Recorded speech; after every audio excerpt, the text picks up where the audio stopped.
E aí, inicialmente, na nossa apostila, e aqui também, nós vamos trabalhar com o texto Sapo e o Boi.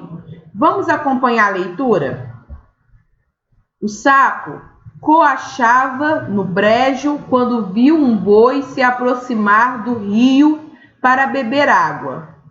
Cheio de inveja, ele disse para os amigos: "Querem ver como eu fico do tamanho desse animal?" "Impossível", respondeu o pato. "Absurdo", comentou a coruja. "Esqueça", disse a garça. Então, para o espanto de todos, o sapo estufou a barriga e aumentou de tamanho. "Viram só? Eu não disse que conseguiria", gabou-se o sapo. "Pois fique sabendo que você não conseguiu alcançar nem as patas dele", comentou a garça. Inconformado, continuou a estufar. "E agora, já estou do tamanho dele?", perguntou novamente.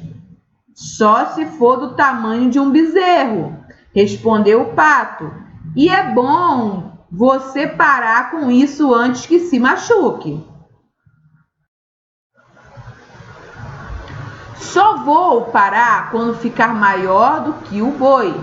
Sem dar ouvidos aos amigos, o sapo estufou tanto que explodiu como um balão de gás.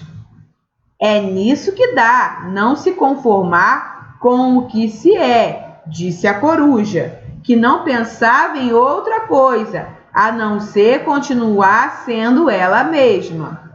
Aí nós temos uma moral, né? Não tente imitar os outros, seja sempre você mesmo. Isso é uma fábula, né, de La Fontaine.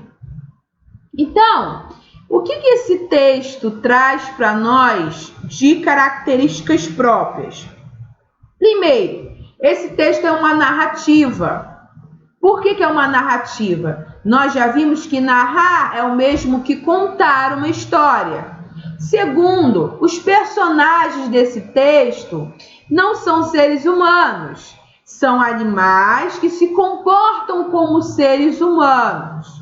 Então, essas são algumas das características que nós vamos encontrar no gênero fábula.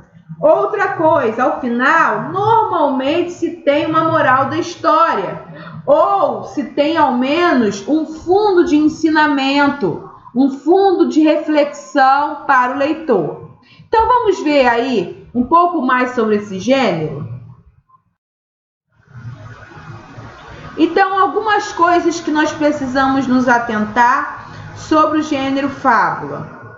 Primeiro, é um gênero do tipo narrativo. Por que ele é narrativo? Porque ele conta uma história. Segundo, é uma narrativa de caráter ficcional e que usa a alegoria para construir seus sentidos. É ficcional por quê? Porque, gente, vamos pensar bem. Nós não vamos ver numa história real, nenhum animal se comportando como ser humano, né? Isso aí é próprio de alegoria, né? Os animais que são personagens possuem características humanas, como a ganância, a preguiça, a inveja, a sabedoria, a astúcia, certo? Então, vamos lá. A fábula pode ser contada oralmente. Sabemos que há diferentes versões de uma mesma história, o que não compromete a sua função, a de levar as pessoas a refletirem sobre o comportamento em sociedade. Então, a função da fábula é nos fazer refletir sobre problemas sociais. Tudo bem? As fábulas podem ser escritas em prosa, que seriam os textos em parágrafos, né? Ou em versos, que seriam em formas de poema, que nós já aprendemos na última aula o que é poema. Os títulos geralmente fazem referência às personagens e o tempo e o espaço relacionam-se ao habitat delas. A linguagem é simples, objetiva e direta, e pode haver diálogos com a presença do discurso direto.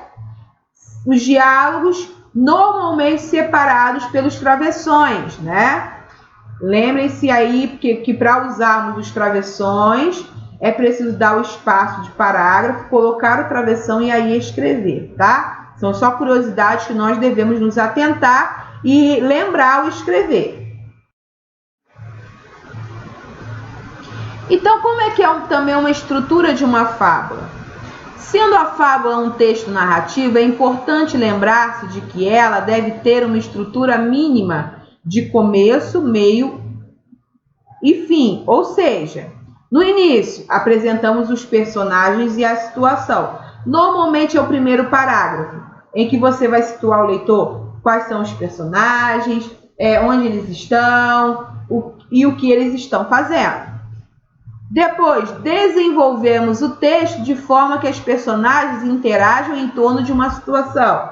Surge uma situação a ser resolvida, um problema, né?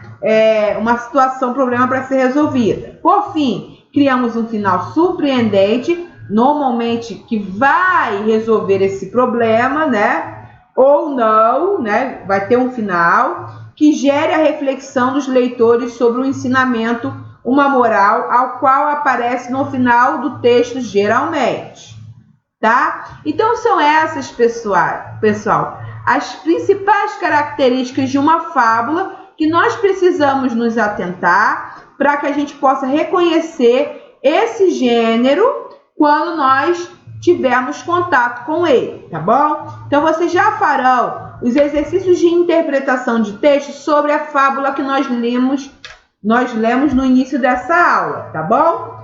Então, até mais e até a próxima aula.